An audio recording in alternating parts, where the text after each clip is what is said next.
Right, breaking news చూస్తున్నాం. Kaleshwaram commission బహిరంగ విచారణ నేటి నుంచి ప్రారంభం కానుంది. 7 సిఈ స్థాయి ఇంజనీర్లు ఈరోజు కమిషన్ ఎదుట హాజరు కానున్నారు. కమిషన్ పబ్లిక్ హీరింగ్కు రీసెర్చ్ ఇంజనీర్లు, అడ్మినిస్ట్రేటివ్ అధికారులు హాజరవుతారు. గత నెలలో కమిషన్ 15 మందికి పైగా విచారణ జరిపించింది. ఈరోజు 25 మందికి పైగా కమిషన్ జస్టిస్ పినాకి చంద్రఘోష్ విచారించినట్లు తెలుస్తోంది. ఎన్డీఎస్ఏ పూణే నివేదిక కోసం లేఖలు రాసిన కమిషన్కు అవసరమైన సమాచారాన్ని అందజేస్తామని ఆయా బృందాలు తెలిపాయి. కమిషన్ కోరిన న్యాయవాదిని అందించేందుకు ప్రభుత్వం అంగీకరించింది. అఫిడవిట్ దాఖలు చేసిన ప్రతి ఒక్కరిపై కమిషన్ బహిరంగ విచారణ జరుపుతుంది. ఇకపోతే కమిషనర్ జస్టిస్ పినాకి చంద్రఘోష్ ఇప్పటికే కమిషన్ విచారణ కార్యాలయానికి చేరుకున్నారు. నీటిపారుదల శాఖ ముఖ్య కార్యదర్శి రాహుల్ బొజ్జా ఘోష్తో సమావేశమయ్యారు. నేటి నుంచి ఎవరిని విచారించాలి, విజిలెన్స్, ఎన్డీఎస్ఏ నివేదికలపై చర్చించారు. ఇప్పటికే ఓపెన్ కోర్టు విచారణ ప్రారంభమైంది. గత 20 నుంచి 5 రోజులుగా ఇరిగేషన్ అధికారులను సీఈఓను జస్టిస్ ఘోష్ విచారించారు.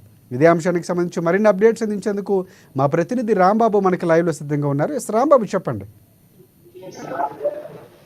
రాష్ట్రపతి ఉదయం 11 గంటలకు జస్టిస్ పినాకి చంద్రఘోష్ నేతృత్వంలో విచారణ కమిటీ ఇటు కాళేశ్వరం కమిషన్ విచారణ చేస్తా ఉన్నది. ఇటు మేడిగడ్డ, అన్నారం, సుల్దిల్లా బ్యారేజీలకు సంబంధించినటువంటి అంశంలో ఇటు పిల్లర్లు కూలినటువంటి లేకపోతే పగుళ్ళు వచ్చినటువంటి దానిపైన విచారణ కొనసాగుతుంది. ఇప్పటికే గతంలో కూడా ఏప్రిల్ ఈ యొక్క కమిషన్ ఏర్పాటు చేసినటువంటి రాష్ట్ర సర్కారు ఆ తర్వాత ఆగస్టు లో కూడా 15 మంది అంటే 15 మందిని విచారణ చేయడం జరిగింది.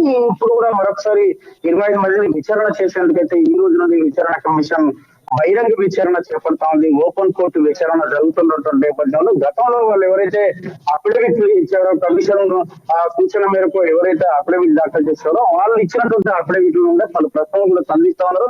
ఓపెన్ కోర్టు విచారణలో అధికారులు కొన్ని ప్రశ్నలకు సమాధానం చెప్పలేకపోతా ఉన్నారు. విచారణకు సంబంధించి గతంలో జరిగినటువంటి విచారణలో కూడా కొంతమంది అప్పుడున్నటువంటి ప్రభుత్వం చెప్పినట్టు చేశామని కూడా చెప్పినటువంటి పరిస్థితులు గత ఆగస్టులో జరిగినటువంటి విచారణలో. కానీ ఇప్పుడు కూడా మరొకసారి ఓపెన్ కోర్టు విచారణ జరుగుతున్నటువంటి నేపథ్యంలో ఈ రోజు కూడా 9 మంది అధికారులు అయితే విచారణకు పిలువడం జరిగింది. ప్రధానంగా ఇటు ఇంజనీరింగ్ స్థాయి, చీఫ్ ఇంజనీరింగ్ స్థాయి అధికారులు, అదేవిధంగా రీసెర్చ్ ఇంజనీర్లు, వారితో పాటుగా అడ్మినిస్ట్రేటివ్ అధికారులు కూడా ఈ యొక్క విచారణలో పాల్గొంటా ఉన్నారు. 9 మంది విచారణ చేపడుతూ ఉన్నారు. ఇప్పటికే 4 విచారణ కూడా పూర్తి కావచ్చింది. ఈ యొక్క విచారణలో ప్రధానంగా ఈ యొక్క అన్నారం, సుల్దిల్లా, మేడిగడ్డకు సంబంధించినటువంటి పలు ప్రశ్నలు సాధిస్తా ఉన్నారు.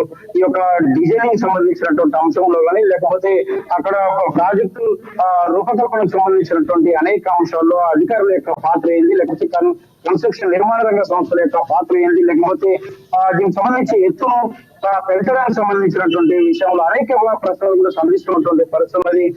వివిధ రకాల ప్రశ్నలతోటి ఇటు అధికారులను, ఇంజనీరింగ్ స్థాయి అధికారులను, రీసెర్చ్ అధికారులను, అడ్మినిస్ట్రేటివ్ అధికారులను అయితే ఇటు జస్టిస్ పినాకి చంద్రఘోష్ కమిషన్ అయితే విచారణ చేపడుతుంది. వాళ్ళు ఇచ్చినటువంటి వాంగ్మూలను కూడా రికార్డు చేసుకున్నటువంటి పరిస్థితి ఉంది.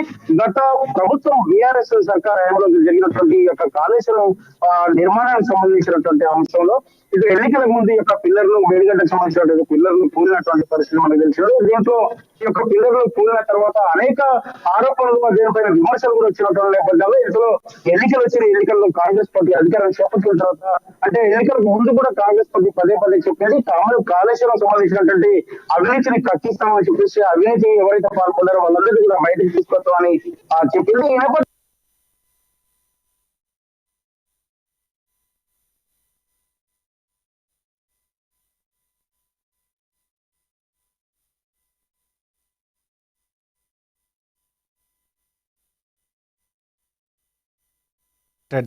Thanks for updates Rambabu.